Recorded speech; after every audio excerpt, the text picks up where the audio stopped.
Texas Lutheran University.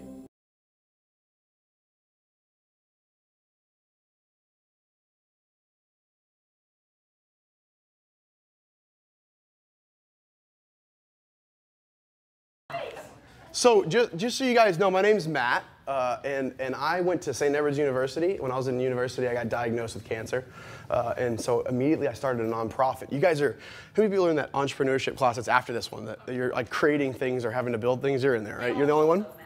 So you know about it, but I started a nonprofit in college, and immediately I had to have all these professors that was like, you're not paying attention anymore. When you're in class, you're creating a business, and all of a sudden, they started backing me. And it was really neat. So a couple of my professors started going around to the other professors I had saying, this guy's got something big he's about to do. Leave him alone, let him get A's, push him through. And that's what happened. I mean, I literally kind of stopped school my senior year. I mean, I didn't really have to do anything other than work, and they kind of took that as a big deal. So I started a nonprofit called Testicular Cancer Foundation. At the time, it was called Single Jingles. That was based on my nickname at the time, because I then had lost a testicle because of cancer, right? And what we've done over the time is we're an education-based organization. So I get to speak to colleges all across the country. I get to go in and speak to people internationally. Like I went to Ireland and talked to 500 young adults about how important it is to check themselves. So just so you guys have some background on testicular cancer, and we're going to move on from there really fast, but testicular cancer is the most common cancer in men 15 to 35. So how many people are 15 to 35 in this room? I want girls too. How many? Pretty much everybody, right? So imagine if you were told that it's the most common cancer in your age range, but at the same time, you've never been taught it before, right? That's how I felt. So that's why I started the organization. There was nobody else out there doing what I was doing. We're a little edgy, a little fun. I'm gonna show you a really quick video from our website that kind of explains testicular cancer in an easy way. If it'll work. Come on.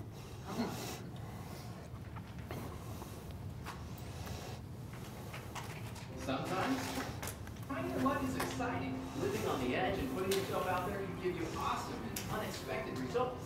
So whether you play it safe or you're a regular risk taker, sometimes you shouldn't take chances, like while learning how to take care of your physical health.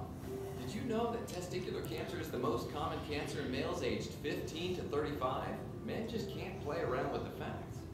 The good news is, if it's caught early, you can knock out testicular cancer 99% of the time. The easiest form of preventative care that you can do yourself is performing a short 60-second self-exam in the shower. How do you do it? Check one testicle at a time. Hold the testicle between the thumbs and the fingers of both hands and roll it gently between your fingers. If you notice any hard bumps, smooth bumps, changes in size, shape, or consistency, don't play games with your health. Make an appointment with a family practitioner or urologist. When detected early, 99% of guys diagnosed continue to lead normal, active lives. So keep your eye on the ball. Check yourself once in a while. To learn more about testicular cancer, visit keepcancer.org. It might just save your life. Testicular Cancer Foundation. Awareness. Education. So, again, when we're working with 15 to, you guys are all sitting here like freaking out right now. This guy's gonna talk about testicular cancer. I see it in the guys' faces. It's okay. When we start talking about things like this, you have to start thinking about ways that you can reach people that age and be able to, to reach people that age. And that's what we did with this animated video. In fact, this is playing in a bunch of different, hospitals across the country, medical centers, things like that, because all of a sudden it took the person out of it, and that was pretty neat. And so, you know, I created this thing from the ground up. We have these things called shower cards, which I brought you guys all something for you guys to have, but what it is you know breast exam cards? Who knows about breast exam cards? Raise your hands, I need participation. Breast exam cards are a great thing. They teach women how to check themselves. They tell you how to do it. It's very simple because you can kind of find out yourself. At the same time, there's cancers that can be formed in the breast that you'll never be able to see unless you get a mammogram. So it's really important to go do those kind of things. But for guys, we can literally find testicular cancer ourselves. There's no machine needed. There's nothing else, and it's a quick 60-second test in the shower. And so that's what we do. We've pushed out 100,000 of these over the last few years all across the country to all 50 states. We're really proud of that. We are joining partners with big advertising agencies, about to do some really cool stuff in like GQ magazine and some other things like that. So like we're right on the cusp of, you guys, anybody read the book Tipping Point? You know, so we're right on the tipping point. So if you haven't read this book, it's a really good book, especially for folks that are trying to do something in life, to figure out right when you're about to make it. I bet Molly's heard me say that I'm right about to make it for quite a while now, but it's how it always is. You know, you're like a startup trying to always make it, and we're so close. And so we're at the tipping point, and we're doing big things this year to be able to get past that. That's just a little bit about me. I just recently, 5 weeks ago, had a baby boy. So that's really exciting. I was told I'd never have kids. That's a really interesting thing. We weren't even trying it. It happened very quickly. That's one of the biggest blessings in my life. So I'm pretty excited about that. And so he's 5 weeks old now, and that's just a little bit about me. Anybody have any questions? Sweet. So how many people are really scared to speak in public? Raise your hand. You are. Just be honest with me right now. How many people are scared to speak in public? Tell me why you're scared to speak in public. Why are you scared to speak in public? Will you stand up and tell everybody? I'm just afraid that I sound nervous. I guess that's pretty much it. Okay, everybody sounds nervous. That's good. That's good. What about you? Stand up and tell everybody. I'm just afraid I'll make a fool of myself. Okay, that's a good one. That's a great one, actually. I mean, that's something everybody thinks about. Anybody else? Come on, stand up. Actually, I want everybody to do it. Tell me why you're scared to speak in public. Don't act like you're not. Everybody is. I'm scared to speak in public. Tell me. Stand up and tell everybody. Come on. You got this. I get nervous. There you go. How about you? Don't really like a lot of people looking at me. Yeah? Come on. You got me. I know you got something for me. Stand up. Give it to me. You can just say the same thing as somebody else. I don't like to mess up. You don't like to mess up. That's brilliant. Okay, that's good. Who else? Come on, right there. Hat. I don't like being nervous. Yeah? Who about you? When I speak in public, my face turns all red. Oh, there you go. Molly, how about you? You don't have any problem speaking in public, do you? Oh, it depends on the audience, but yeah, I get terrified. Yeah, I'll get terrified. I kind of worry I'm gonna have a little tinkle. Yeah, there you go. There you go. So. Run off to the bathroom even before class. What if I just? Yeah, you never know. You never know. So just so you guys know, first of all, the reason why I asked that was to kind of break the ice in the room, because you guys are all a little tense, and it's okay. Just for the speaker, it is scary. The difference is in you guys and what you're trying to do in social entrepreneurship, and what you guys are going to be in front of audiences. And whether it's an audience of 5 people or a board or whatever it is, you have to get past this fear and be really confident. Be really confident. I'm really confident in myself, and I'm really confident in what I'm doing, but I'm still nervous walking in this door. But that's just kind of like a really good piece of advice that I can give you guys. And preparation is always really good, and a lot of people get really upset with me with what I'm about to say, but if you over-prepare for something that you're going to do, it might not be the right thing. Okay, so I prepare very little, but I'm always prepared to tell my story. Does that make sense? And if you're always just telling your story, whatever it is, you're going to go out and you're going to create a business for wagon wheel pasta. You're going to own that because it's your business that you're creating, and you really believe that you have the best wagon wheel pasta there possibly is, right? And so I really believe I have the best nonprofit in the country. That's what I'm going to walk in and say. We're doing really good things. So that's just something to take away from, that I want you to take away, because it's really important. First of all, a couple things. There's always one person in the room, whether it's 500 people, 1,000 people, there's always one person in the room that's interested in what you're saying, no matter what happens, right? So if you're just talking to that one person and you don't care about anybody else, it doesn't matter, because that one person gets something from you. You see what I'm saying? So if you think about that when you walk in the room, I know that all of you are probably like, this guy's crazy and he's talking about things, but that's something that I had to get over to be able to do good at my job. I had to get over talking in public, and it was very scary. And I'm still scared of just walking in today. But I think that's a really important thing for you guys to know, especially with where you're trying to go and the job that you might try to do. Who here wants to be a boss, wants to be a boss one day? Doesn't want to work for somebody, right? What do you want to do? What do you want to do? Maybe like try to open a baseball gym type deal. Nice. There's one right by my house. It's a really good one. What about you? Oh, a lot of things. Own it.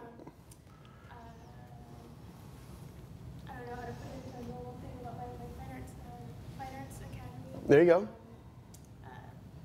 With like a high school and a community center, like a center for cultural understanding. It's awesome. That's great. So who else? Give me some. What do you want to do? I want to be able to educate and teach people about personal finances and getting out of debt. It's great. Now, how do you know about that? Are you okay? All right. Yeah, we were in class 5 years ago, and then we decided to teach it. Sweet, sweet. What about you? What do you want to do? You want to be a boss one day? I want to open my own golf academy. Golf academy. So you play golf now? Are you good at it? You own that, right? Like you're really good at that. So if you got up and you can talk about golf, if I brought you up here, you could do 5 minutes on golf? Yeah, probably. Okay. Without getting red? No. Okay. That wouldn't happen. What about you? I want to do real estate. Real estate. Okay. What kind of real estate? Commercial, residential? Development. Development. Yeah. Okay. I wouldn't do it in Austin. But there's a lot of other places you could do that. Where are you from? Dallas. Dallas. Okay. Dallas is a good place. Yeah. Austin's just like 3 times the cost of everywhere else. Yeah.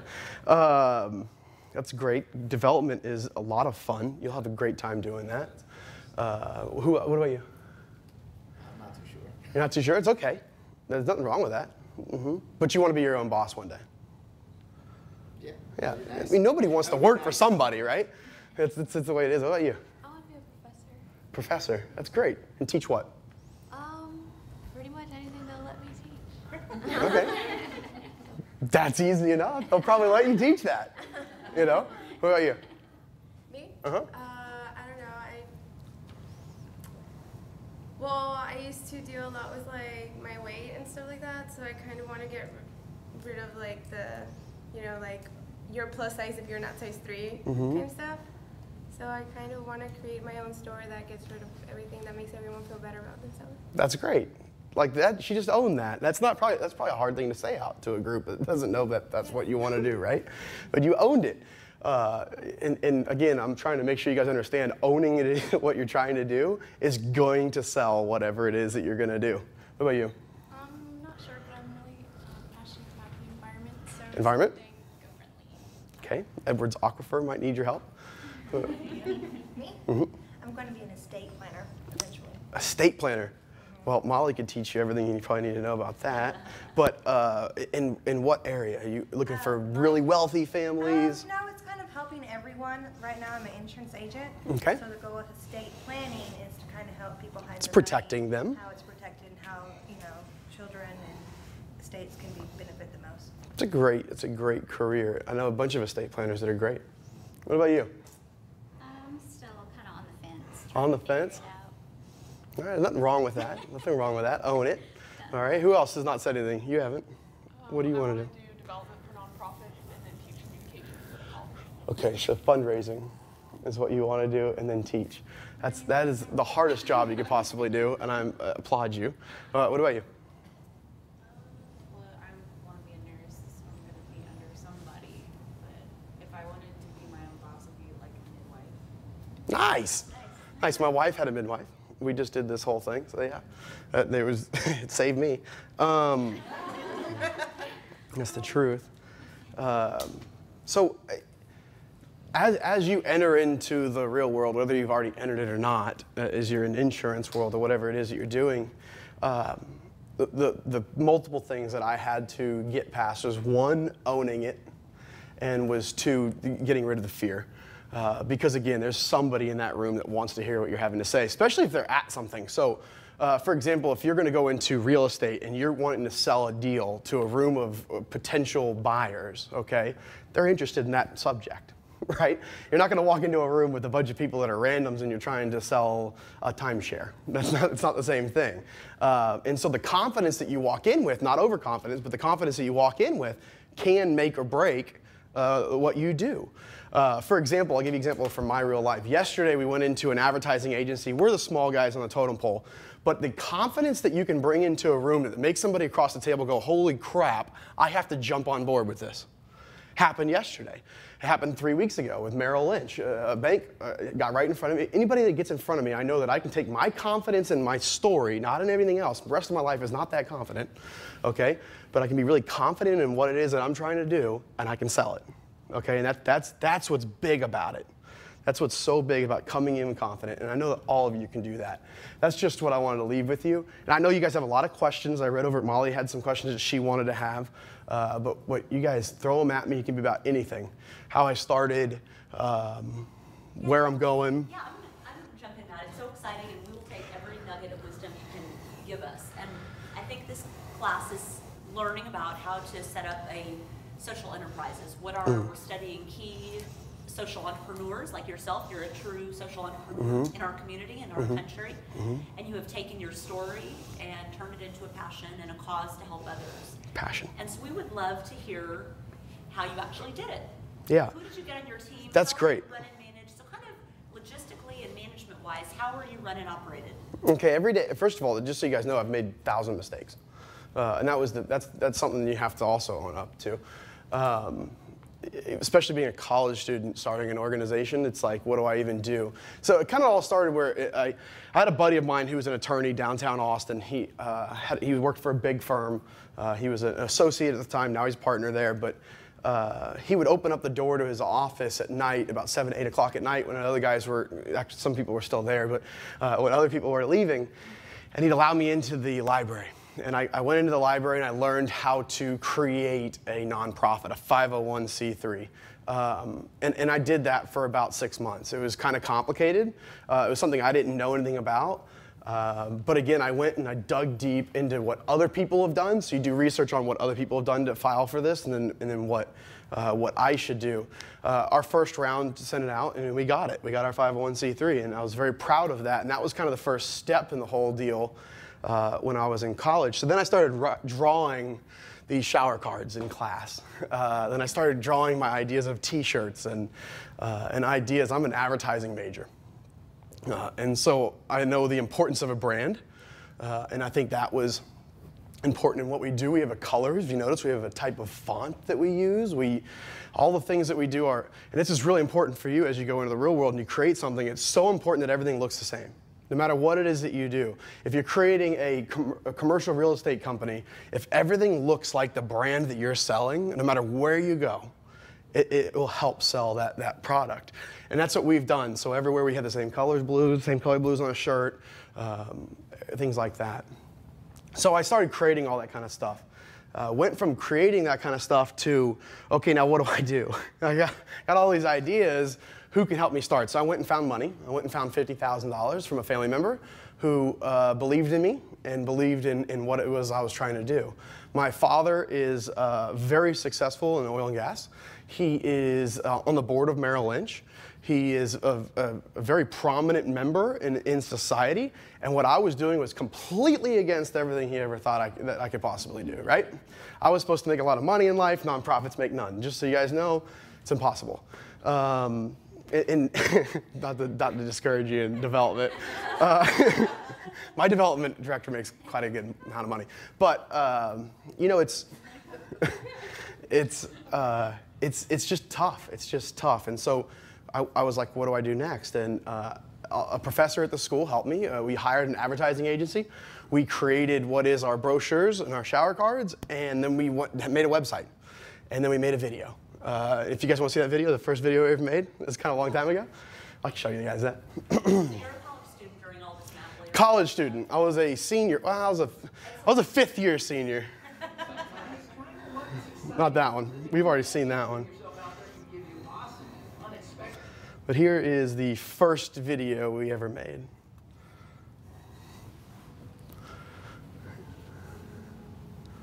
Testicular cancer. Ball cancer. Ball cancer. Guys like us.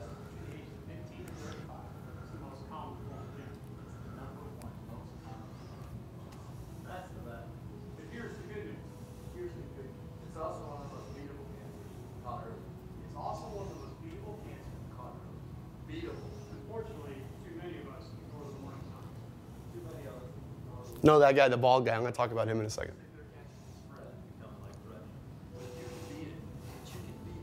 All you have to do is check your balls once a month. Check your balls once a month. Check your balls once a month. Let's say, I'm Chris. I'm John. I'm Matt. I'm Keith. And I'm a survivor. I'm a survivor. And I'm a survivor. And I'm a survivor.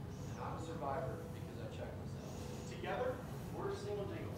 And we're here to all things. Jingles. So I was 21 years old, and I had a young lady that is still with me that was creating all of my materials and stuff, who helped design all this stuff. We hired a copywriter. That was really important. When you're talking about something like cancer, it was very important for us to find somebody that can write and be able to tell 15-year-old boys something and be able to talk to the 60-year-old donors. Okay, and that's not easy to do. And so that took about a year almost in revisions just to write the materials that we have. So now we use the same, we talk about the same things over all of our documents and use those things. We had a bunch of, we took a bunch of college students in rooms from different colleges. It wasn't just from St. Edward's. We started bringing them in and just had focus groups. That was really important. What is it that we can say to you? We did it in high schools with young people. And this is why I'm saying I had a hard time doing things in class, right? I had a lot going on. I had this complete drive that I'm going to change the world deal. But just so you guys know, in that video, Johnny that was in there, the bald guy, he runs a nonprofit called Airmen Angels, and he's really why I started. Me and him traveled the country speaking together about our cancers before I even decided that I was going to start the organization. Johnny last year was nominated for CNN Hero. So he's a big-time dude in the cancer world. And extremely well loved, and he helped me start our organization. So a lot of kudos go to him because on the road with him, I wanted to work for him, and he said, "Well, Matt, we both have had testicular cancer, and there's nobody doing it. Why don't you do it?" And I was like, "Oh, I can't, man. I'm 21 years old. There's zero possibility of me being able to be an important, influential person in the world at this point. Plus, my father would kill me." And that's what happened. I did it. I jumped in with 2 feet. And that was important. So that's how it kind of started. And so you're the founder, the visionary, the leader of this, and now employees. We talk a lot about the roles of the board of directors versus staff, and how you've maintained the vision, and the passion, leadership as you've hired staff. Can you talk about how you balance the board and staff and donors and all of these nationwide projects? So, and Molly had to deal with me in the beginning of this because Molly helped us redo our bylaws and our incorporation documents and stuff. But some things that I learned, first of all, the first 2 years of the organization, while I was still in college, I started traveling the country, meeting other cancer nonprofits, and then getting to know them on a CEO level, so that they respected me as I entered into that world. So I went and met the influential people. I did booths at different conferences, things like that, and became friends with some of the most influential people in the young adult cancer world. Joined forces, got on boards, did different things that I needed to do at 21, 22 years old to be credible, right? That was important, that I was credible. And so, in that whole task of doing that and meeting people, I noticed that board members, people that were founders, were being kicked out of their own boards. And it really bugged me. I didn't like the fact that somebody that, like me, that has a passion, all of a sudden had a room full of 12 really important people that have said, you know what, you're not involved anymore. We've seen Livestrong just did that, okay? We've seen all these different things that happens, right? Lance is gone. Even though he did a horrible thing in public eye, this was his organization. He started it. It was his vision. So we wanted to stop that, and Molly helped me do that. Yes, yep. So, and it happens a lot. And Molly helped me recreate the bylaws to where I can't be kicked off the board. And it's really important. And then we structured it where there's always a family member on there, no matter what happens. So if I pass away tomorrow, that at least there's a family member on the board. I run things a little different than a normal nonprofit. I don't really allow my board to push me around. My vision is my vision, and it is the way it's going to be. You are welcome to jump on board, or you're welcome to leave. And that's sometimes not a good thing. But when we're talking about testicular cancer, these 50-year-old guys don't have a clue.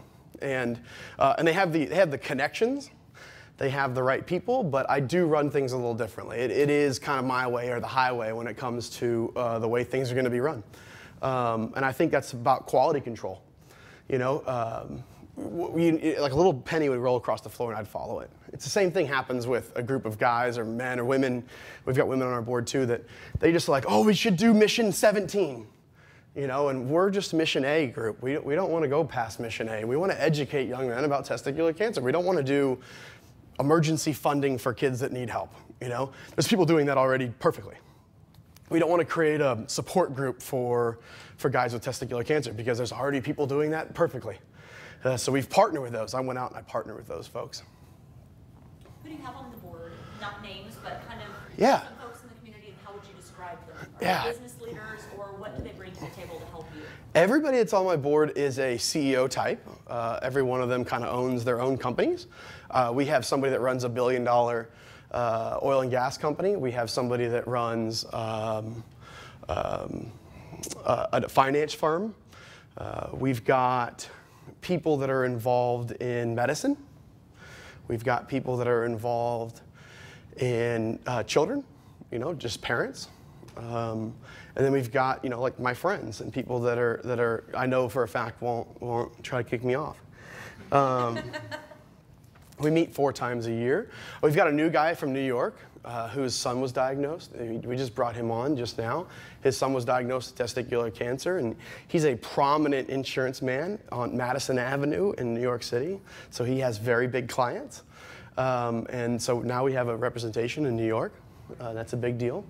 Diversity is a big deal to us. Staff diversity is really important. Tell us about your staff. Yeah, so I've got a development director. Her name's Jessica.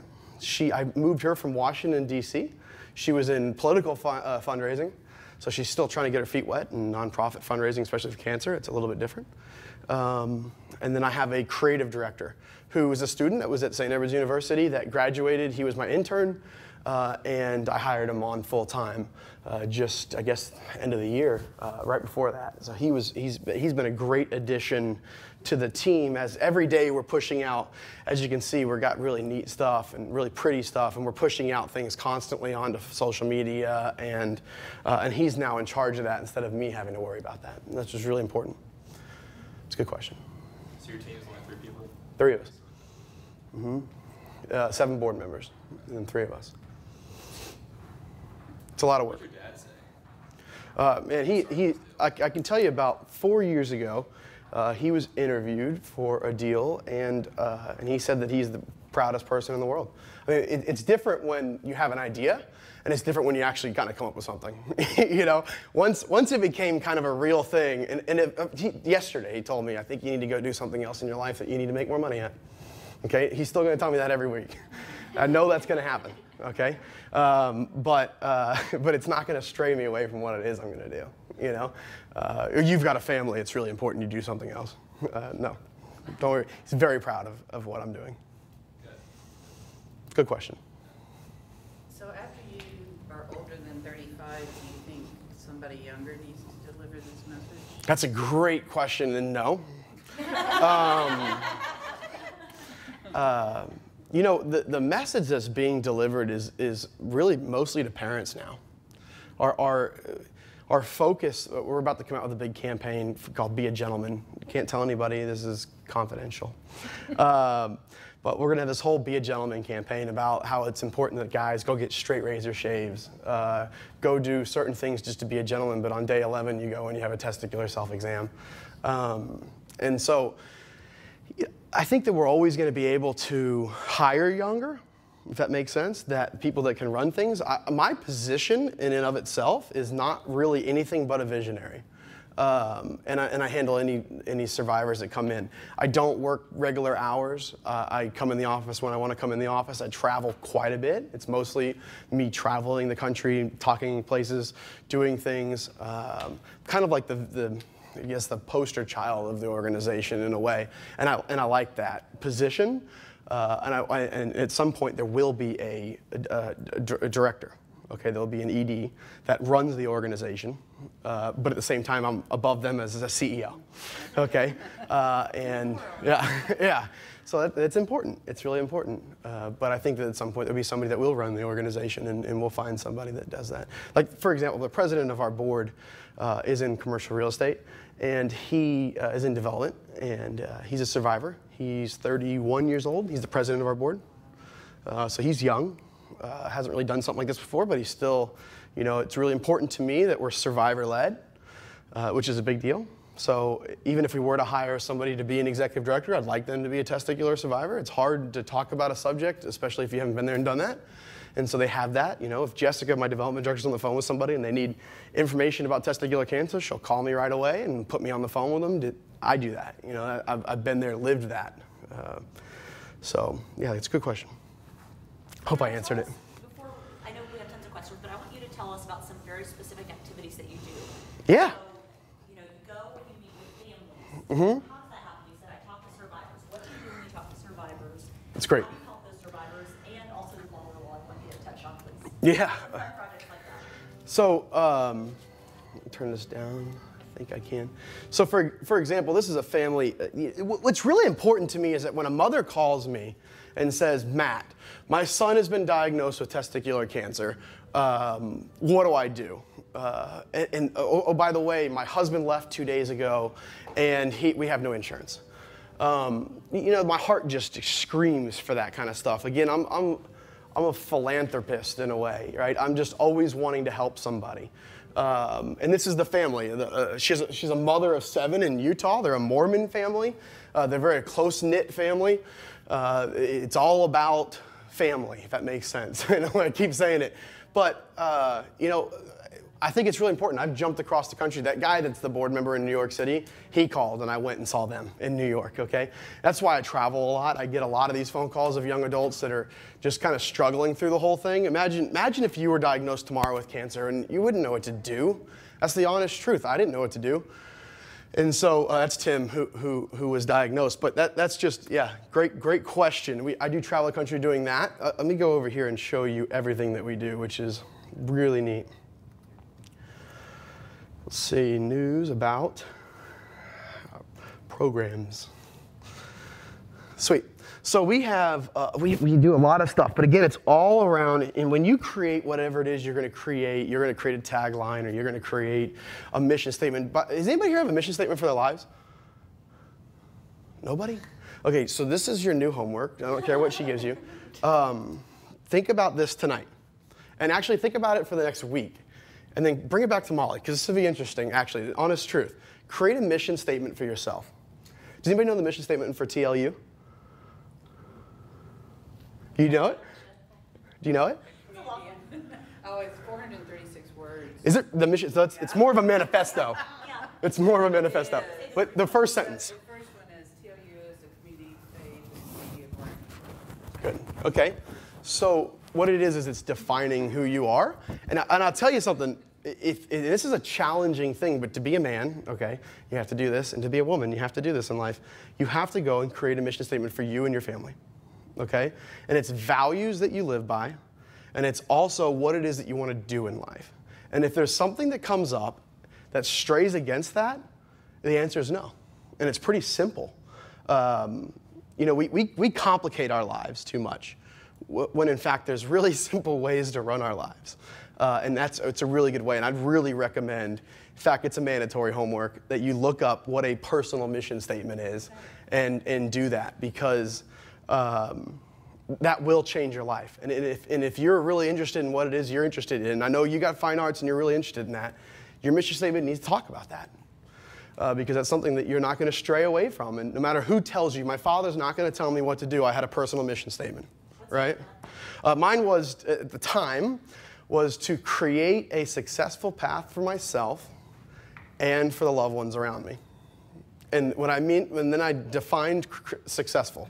I don't mean money.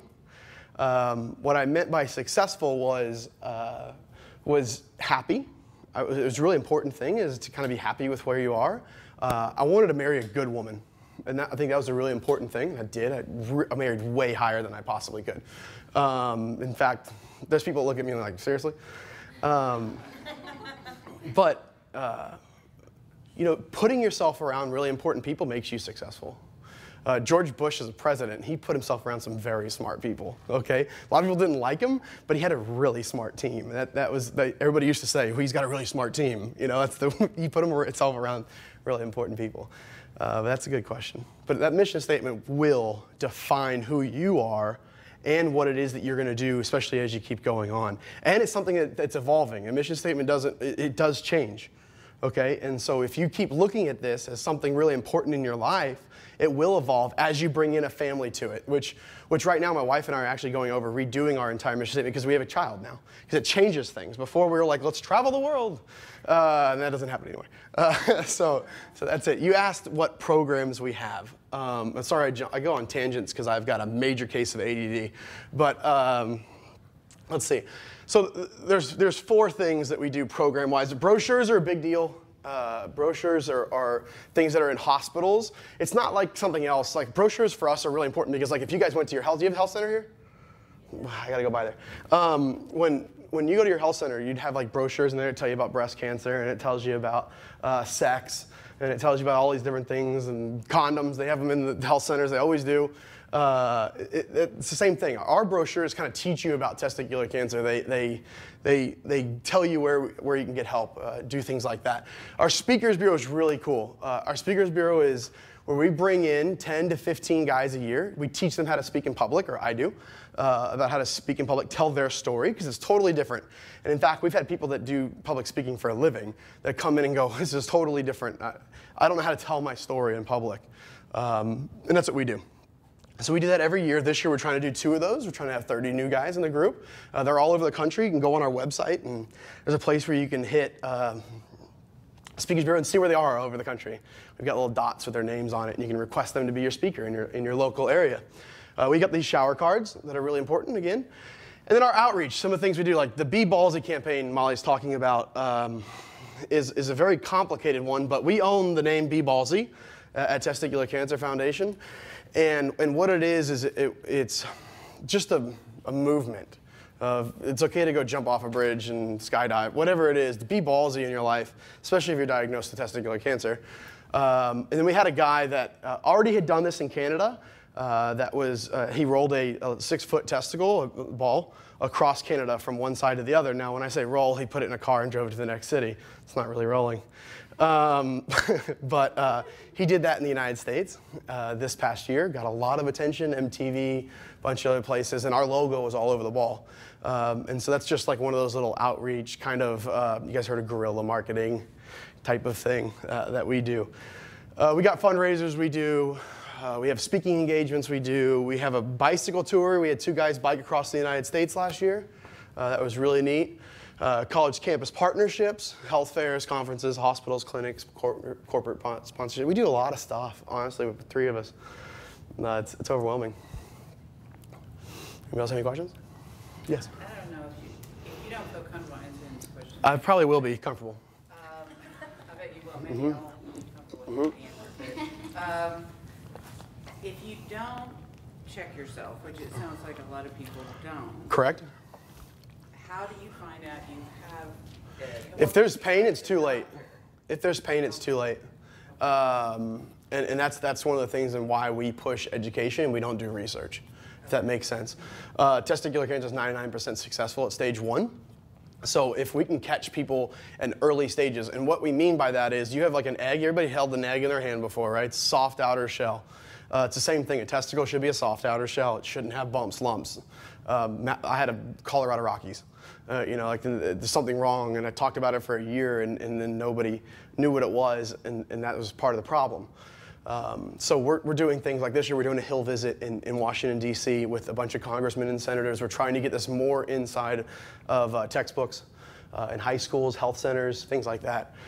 There's a big pushback for that. It's okay to talk about breast cancer, but it's not okay to talk about testicular cancer. And in fact, I bet you were all so nervous that I was coming to talk about that. That's the truth, is that word scares people. But it's the same. I mean, it's part of your body. It's who we are. We're not going to change. It's just what it is. That's a good question. I like how you've put humor especially that first video is a great one. Yeah. I love the ball tossing. Yeah. So, you know, if you take yourself too seriously, you sometimes will miss the ball on what it is you're gonna do. No pun intended. Humor. Again, you can't get too crazy. So we constantly float with this, like, you know, is go nuts too much? I don't think so. Let's go nuts and have some fun, guys. It's just the way it is. At the same time, we're empowering young adults to go nuts. Humor lightens the room. It cheers people up. It brings a smile to someone's face. At the same time, if you can put a message behind something with a smile, you can leave an impression on that, right? And so that's why we use humor. We do get sometimes a little crazy, but for a fact, yesterday we talked about it for an hour, how important it is to stay with our values. We're never crude, we're never rude. In fact, we were talking about mission statements. I'm so tangent. You guys are like, this guy's crazy. Go over here real quick. Yeah, let's see your mission statement. Yes. Let's talk about that. And how did you develop it? 400 times, but Testicular Cancer Foundation provides, important, education and support to young adult men to raise awareness about testicular cancer, the most commonly diagnosed cancer in males aged 15 to 35. Molly, this has changed 4 or 5 times since we put those last documents, but things like, for example, it used to say men, 15 to 35, and we found out that there are people that don't consider themselves men, but they're still men. But males is a different deal, right? And so it's really important that we're not taking people and you got to think about all these little things. It's evolving, and so yeah, that's it. But our promise is really what we're really about. And everybody in my office kind of gets tired of me talking about this. But if you don't have these values that you live by, like I'm saying, your mission statement that you're going to also create values that go along with that, then you know we have mission focused. Very important. We're not going to come up with mission B, C, D, E, F, G. We're very supportive. If somebody calls, we're supportive. Accountable, encouraging, accurate, really important. We're talking about cancer. You can't not be accurate. Never intimidating. If we're going to be intimidating, then people are not going to want to listen to us, right? Not crude and vulgar. That's a big one, and I'll explain why. Not crude and vulgar. You guys are really okay. You're college-age students. It's not about the penis. That's important.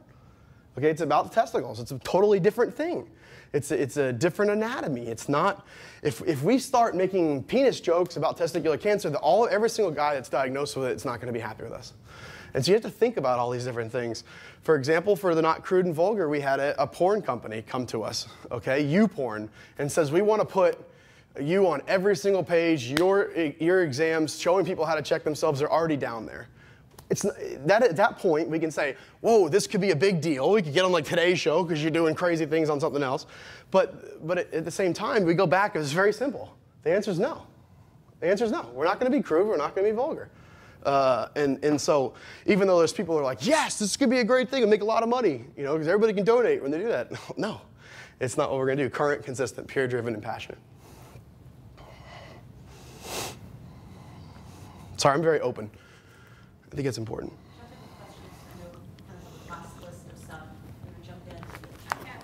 Yes. So you're in college, you get out, you're given $50,000, you get these made, what do you do next? We'll try to get them out to the public, travel around. Again, that was in the time when like I was saying, I needed to get credibility. So I was meeting with CEOs, seeing what it is they're doing, becoming a part of groups, national organizations, things like that we could become a part of. You know, we went from putting up the website and allowing free, you know, for anybody that signs into our website, you have the ability right away to order a free shower card, and the whole country can have one. That's part of what we do. You have to offer something free as a nonprofit, right? That's what we're doing, and that's what we fund. That's what our whole mission funds. I'm running off the tangent on there, but real quick, say it one more time. The question? First place. Yeah, so, no, it didn't. It didn't go back, and I've never gone back to St. Ed, which is interesting. With my shower cards, I speak there all the time, but I do not have our education is because the school is not allowing it. It's a total different ballgame. You have political stuff. University of Texas doesn't allow it. Texas Tech University put their name on the front of every one of our logos. They paid for all of our brochures last year. So every place is different, matters who's going to do it, and you got to find the right person. Get approval from you before putting some of these out. Absolutely, and approval is like 72 people. It's like, oh, it's not me actually, but it's actually somebody else, and I couldn't live in that world, and you probably do. But yeah, we went around and we started just allowing free ones to be sent. And then as people start finding you, really important Google searches, we had to get on and pay. We got a grant from Google. We get $10,000 a year from Google that we can put toward grants. Anybody that's a nonprofit actually gets this for free. And so all you have to do is sign up for it, if you have a 501c3. But so when you do that, you can go online and you can set up all those AdWords. So like if somebody types in testicular cancer, they can find you. There's 4 other groups now, and we're all competing for the same place with the same amount of money, so it's a little bit different. But yeah, that's what we did. So how many colleges or how many people would you say have their shower rooms up? Gosh. Is there even a way to? So yeah, there is. We and this is really important to know. Metrics are really important in anything that you do in life. So I wish somebody had told me that a little bit earlier in what we were doing. The last 2 years we've done really well with metrics, but we haven't in past. Let me go up here real quick and I'll show you our reach. This is just an example, okay? These are 1,500 zip codes in the country where people have ordered them. This does not mean that this guy right here didn't order 10,000 of them. Does that make sense? So we've sent 100,000 of them to 1,500 locations. This was as of August of last year. So when you zoom in, you start looking in. It's kind of a heat map. You can start looking in at different areas. For example, you go up into, you're kind of zooming in. You can see here's Washington, all the different zip codes where people have ordered them. So this could be hospitals. It could be things. We're looking to put these into places and be able to online show you which ones are hospitals and which one are regular old people. Again, you can't ever put people's information out there, but a zip code can't hurt. Philadelphia, up along there. You go into New York, and it just gets crazy. Yeah, this is great. I love seeing this. But for example, the more that you can give metrics of things, the better. And all my presentations now is pretty much mostly metrics when it comes to selling what it is that we're going to do. Here's what we did last year. We had 89 survivors that we helped last year. Here's different things like that. It's a good question. Who's next?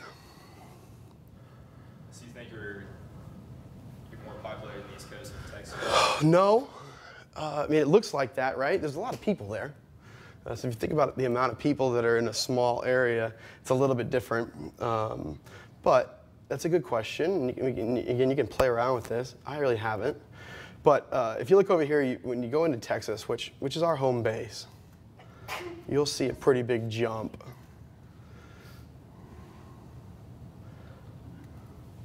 There's 62 zip codes in this area right here, if that makes sense. So it's quite a lot. And Texas is really just Dallas, San Antonio, Austin, and Houston when it comes to people.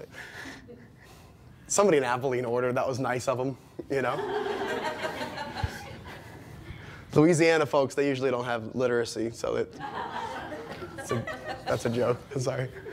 Do you do these in other languages, like Spanish? Or? Great question. We're doing that now. Cool. Currently, and that's not an easy thing.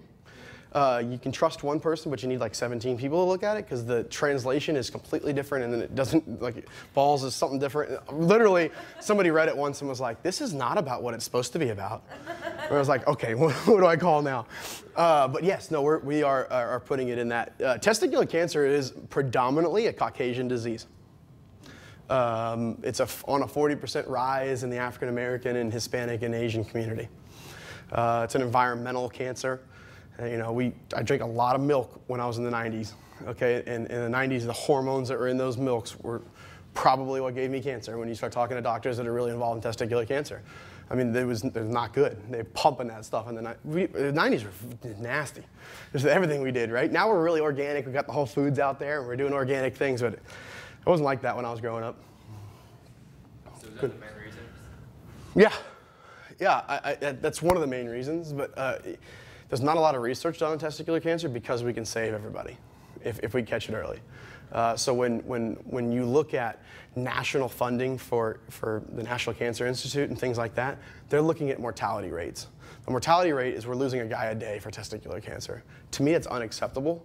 In the United States, Ireland has gone to where, which I just spoke in Ireland, they've gone to where they have 0 deaths from the disease.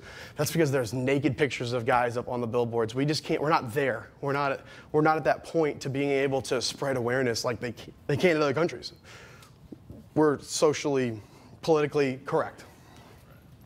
So, what are some of your short-term goals and long-term goals? Good question.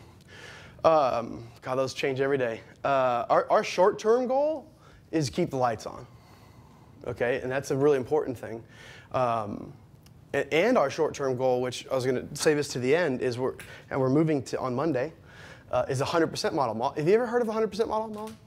This is something new that people don't really want to do, that we're going to do. 100% model means that 100% of every dollar that comes into the organization will then go toward the mission. And we're moving to that by getting certain angel donors that give $50,000 a year for 5 years that fund overhead.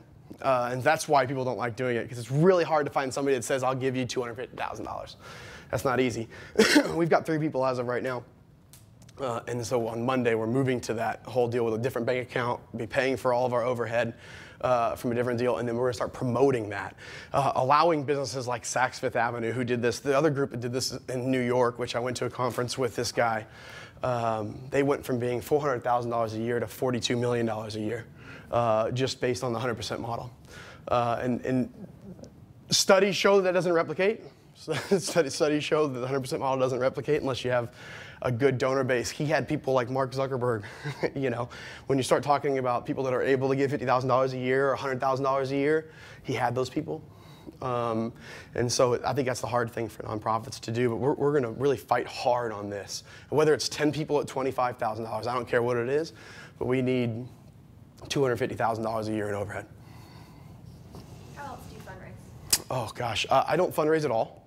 That's the truth. I don't. I don't ask for money. I think there's positions for that. My development director does that. I just want to be the, if you build it, they'll come kind of a guy. We do things like fundraising events across the country, do pub crawls. We did a run last year in Orlando. We just last week had an event in Wilmington, North Carolina, where they auctioned off guys for dates. You know, there's a constant amount of things happening. There's an a cappella group in Syracuse that raised $5,000. We like to do a lot of third-party events where we're not. The what? Yeah, that didn't fall through. It didn't work out, no. But there's a lot of products that do, like for example, Tommy John underwear is a big, anybody heard of Tommy John underwear? Anybody heard of it? Nobody? Tommy John underwear, it's kind of expensive. It's at Nordstrom's and Neiman Marcus, but it's a really soft, silky boxer brief for guys, right? It's really, really comfortable. You don't even, they're called like invisibles. You don't know they're on. And they do, in November, they give 5% of their net proceeds to us. And so last year they raised a good amount of money, and they went from being like 5 or 6 employees, now they have 100 employees. They're growing really fast. They're on the Howard Stern show every day. That's a big audience of people. And so they're just selling their product crazy, crazy, crazy. And so we're really fortunate to be on that train with them. As they grow, we're going to grow with them. But we have things like that. Travis County Sheriff's Office raised $10,000 for us last year. Austin Police Department raised $10,000 for us last year. Things like that. How did you get that partnership with Tommy John's? They contacted us. So a lot of it is looking really good. Especially if, when people find out there's just 3 of us, they're like, oh. In fact, the advertising agency yesterday, this is like 100 people, and there's 16 people in the room, okay? These big execs that they do AT&T and State Farm, and they come in and they're like, you guys have it all perfect. There's nothing that we can do to help you. And I'm like, you know there's only 3 of us. They're like, we can help you. And so that's just kind of the philosophy that happens. We look good on paper. And when people figure out that we really are doing good things, that's a really important thing. A lot of nonprofits, honestly, are not doing really good things. Their money is spent in wrong places, and that's something that I every day strive to do. Whether it's being seen or not seen, we're not going to spend money in dumb places. okay? And on top of that, we're not going to spend donor dollars in dumb places. And I think that happens quite a bit. So you have to always look at who it is you're donating to and who you're going to work for.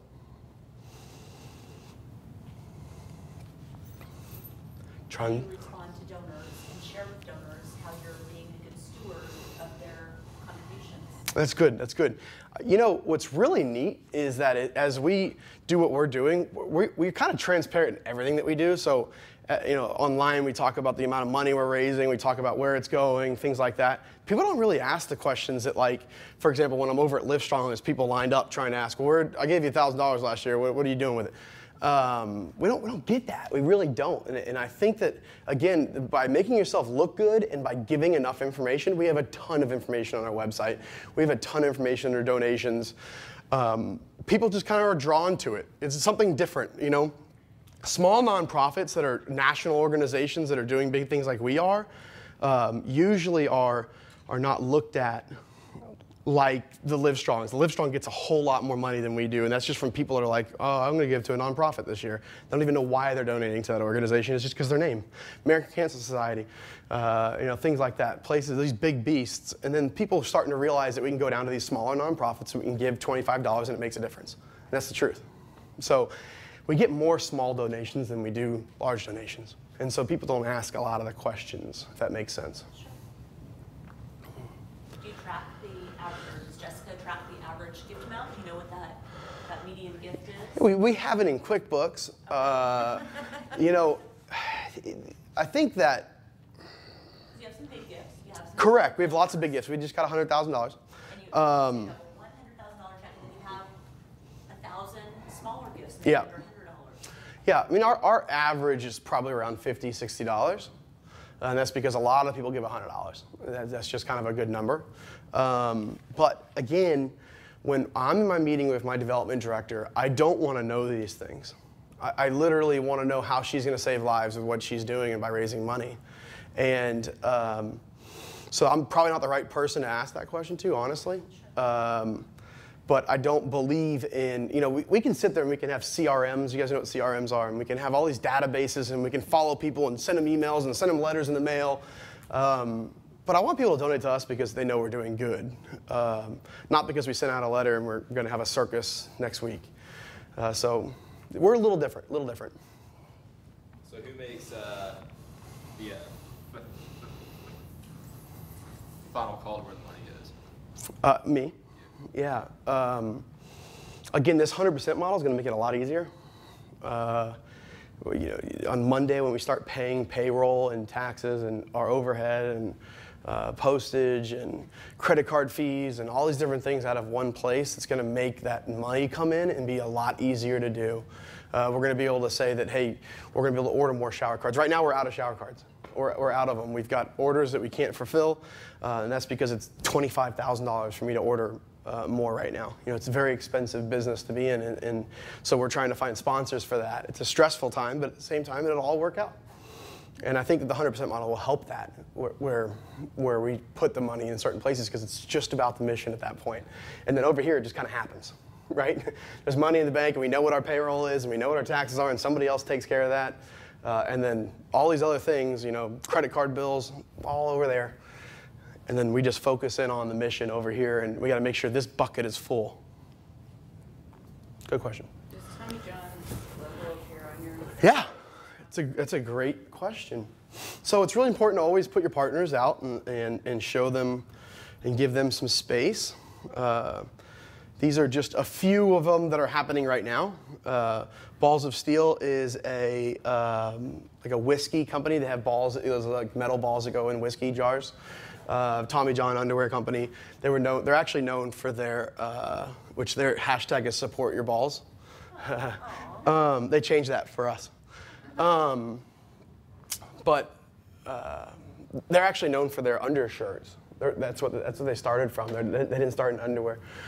We just go in that area of their business. And then Rock My Bow Tie is a bow tie company that has a TCF bow tie that we have in our offices that we give away to all the survivors that contact us. But at the same time, they raise a certain amount of money every month and things that they do. These are just a few of the small ones. Now, people that sponsor us is a little different. So you can see these are some of the people, just a small few of really important donors. StupidCancer.org is a big group that's good. Movember is a $42 million a year organization. This is that. You guys, anybody watch Shark Tank? Come on, entrepreneurs. You gotta watch that, right? Shark Tank? You guys heard of the guy that came in, Lord Nuts Levington? He did the peanuts that were on there. They're like spicy peanuts. They're like Bloody Mary and all that kind of stuff. They're now partnered with us, and we send those out all the time. But he was from Shark Tank. And that's what made him famous out of Dallas. Things like that. Texas Tech University Health Science Center are the ones that paid for last year's brochures.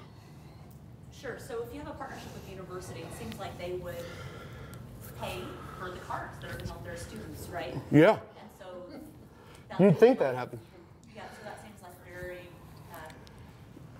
You know, when you talk to a place like the University of Texas, there's no budget money, you know, for anything. But there is. When it comes to, again, you had to find the right person. So Dr. Mitchell, who is George Bush's doctor, he's the head of the Texas Tech Health Science Center. He's on national television all the time talking about health things. He's really into the community about preventing things, so he's really into it. When we met with him, he just loved what we were doing. Now, he has the ability, because he's not part of the university, because he can use non-university money. University money cannot give money to an organization. So now a private could, like Texas Lutheran could. But Texas couldn't, and Texas Tech University couldn't, so they can't just write us a check. Now, Dr. Mitchell can, from the Health Science Center side of things, and so that's why we have a great relationship there. Good question. I think we have a couple more questions out here, Matt, and then I'd like to give you a chance to talk about interns for this organization, what they could do, how they could help you. Yeah, absolutely. Who else? How about final couple questions, because I know that some of these students have a class to get to in a few minutes. And I'm sorry, I'm going long. You're not, so some of the class will stay longer and some of them will leave. No worries. What last couple Who's got one? I know you got questions. Are you happy? You said that was part of your mission statement. Are you happy? Yes. I'm very happy. It's a stressful life, but I know that why I get up every morning. And part of this mission statement I was talking about, if you can figure out why you get up every morning, that'll change your life. I was just at a conference for UBS Bank, big bank. I was in New York City, and part of this Young Successors program, and this guy gets up with Mandy Moore, and they're on the stage, and I'm right in front of him, and he says, well, why do you guys get up every morning? And there's 50 kids that are in there that are from wealthy families, and I'm the only person that raised my hand. And I turned around, and I got up on stage, and I was like, this is crazy. Hold on, I don't care what you guys are doing. You guys really don't know why you get up every morning? And you're 30 years old, and you're running businesses, and whatever it is. I killed it, and now the UBS wants to be a part of us, but you know, it just, if you don't know, I know why. That's why I'm happy. I get up every morning to save lives. I get up every morning to take care of my wife, and I get up every morning to be a better guy, be a better gentleman. So yeah, I'm happy. Thank you. biggest joy organizationally since starting this? I was going to say the baby. The biggest joy was being able to hire my first full-time employee. Now, we've had independent contractors, but being able to have an actual payroll and then the day that I could pay myself was a pretty big day. And that's kind of like okay, we've kind of made it. Oh, but then how do we pay for next month? You know, kind of gets to that point. But yeah, I think that's the biggest joy, was really seeing that I created something that is working. How long have you been doing this? 2009. January 23rd, 2009 is when I was diagnosed. November 9th, 2009 is when I incorporated. So it was that same year. So how old are you? I'm 28. Mm-hmm. How old do you think I was? When you're 28 years old, when you're 28 years old and you have to do all these things, you kind of become a little bit more mature of a person, but it's really important. But I definitely pride myself. It's hard to have employees that are older than you. That's a really big struggle. I mean, my development director is 36, makes double what I make, and she still has to listen to me as I'm her boss. And that can't be hard. It can't be easy for her. I told her that yesterday. I said, you need to calm down. I got this. So I mean, it's a good group. I'm very proud of where we are. how can you use help? Yeah, great question. So we every summer have interns. We have actually every semester we have interns. I don't know how it works here, but like for example, Texas and St. Edwards and Austin, both you have to have an internship. And like if you're going to go in a nonprofit world, we're a great one to do. We're small. You can sit on really important meetings. I'm never taken away. Now, of course, if you're intern, have you really been an intern before? Where have you been an intern at? Just in Dallas, with a development firm. What'd you do? I did a lot of Excel stuff. Filing. Yeah. What about you? Me? Yeah. I interned at Cape Hendricks Communications in Austin. It's publicity and PR. What'd you do for them? I did database updates pretty much every day, all day. I wrote 2 press releases and... And how long were you there for writing 2 press releases? A summer, yeah. Okay, so like 140 hours you worked and you got to do 2 things that you were interested in? 3 days a week, full day. Okay, what about you? I interned for a person in Madden. Nice, nice. What'd you get to do? Well, I only was an intern for about 2 weeks, and then I moved into a paid spot. Oh, well, there you go. So you did a good job, whatever it was that you were doing. Yeah, I did a lot with constituents and fielding questions so you wouldn't have to. Great, that's great, that's great. So our internship is a little different. We have different areas, so whatever it is that you're really good into. So like right now we're looking for a graphic designer, we're looking for somebody in business development, things like that. You actually going to have projects with us. I do believe that a 21-year-old can make big decisions. I do believe that you guys can do really good things. And we give you the tools to do that, and then you're going to need to do it without somebody actually watching over you. So our internships that we have are very good. There is always database entry stuff. No matter where you go, for example, those 1,500 zip codes can't get on that page without somebody doing that, right? And the best person to do that is an intern, and they don't like it.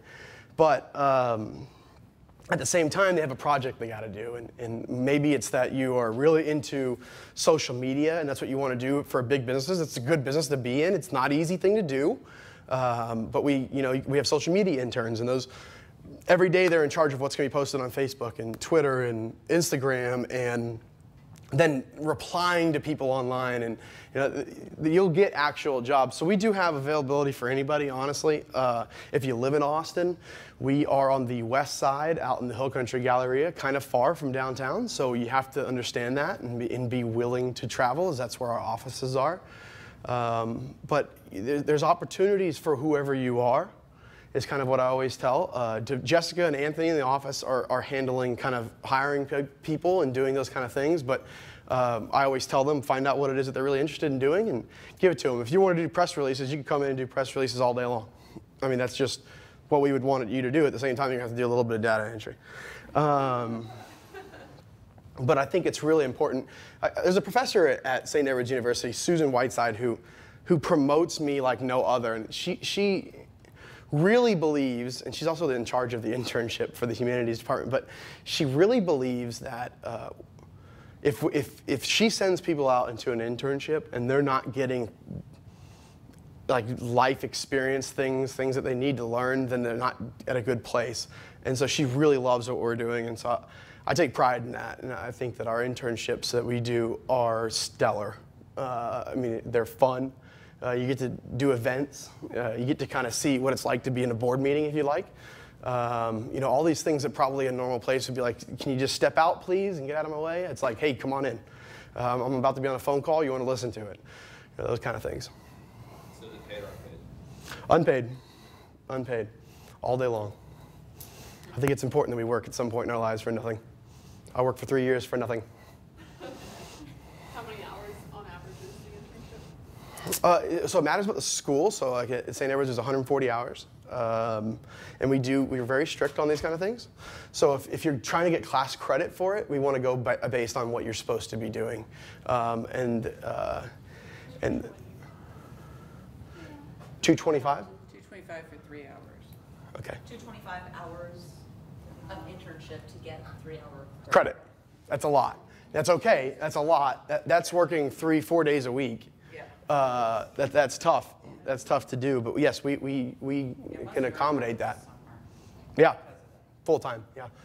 Taking one class. But you guys let me know. My email is real simple. Who has notes out? By the way, did you guys notice that the front row has notes and the second row doesn't? Anybody else notice that? They're making us look good. I'm just saying. The entire front row has notes, and the whole back row doesn't. Except for my fine arts lady in the back here. But if you guys want to write down my email, you're welcome. If you guys want to write down my email is real simple. Everybody pull something out.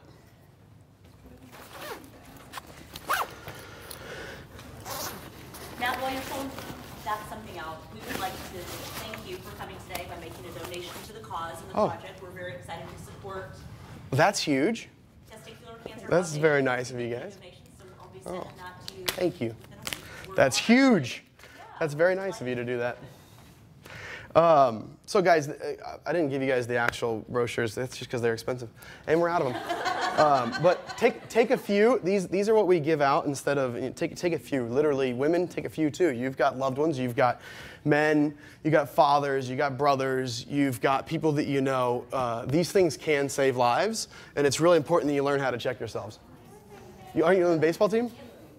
Baseball team needs that. We got really cool ads for baseball teams too that are really funny. Yeah. Myself, and they have like 1,000 free. Yeah, and if you go online, you can order actual shower cards for free. Where do you get that? Yeah. Anybody else? Do you kind of know when that's going to be? We have some. Oh, you do? So you can order one, yeah. And so like your shirts and stuff too, can you order those? On Monday, our store will be up and running. Okay. Yeah, we got a bunch of different shirts and hats and things like that, yeah. What's your email? It's Matt, M-A-T-T, at tcancer.org. 3 T's? M-A-T-T, 2 T's. tcancer.org. T as in Tom, cancer, C-A-N-C-E-R for those of you that don't. Should Hey. we contact you or Jessica for an Me. That wouldn't tell me that you're from this class. You might get higher on the list. Well, thank you so much. Oh, thank you.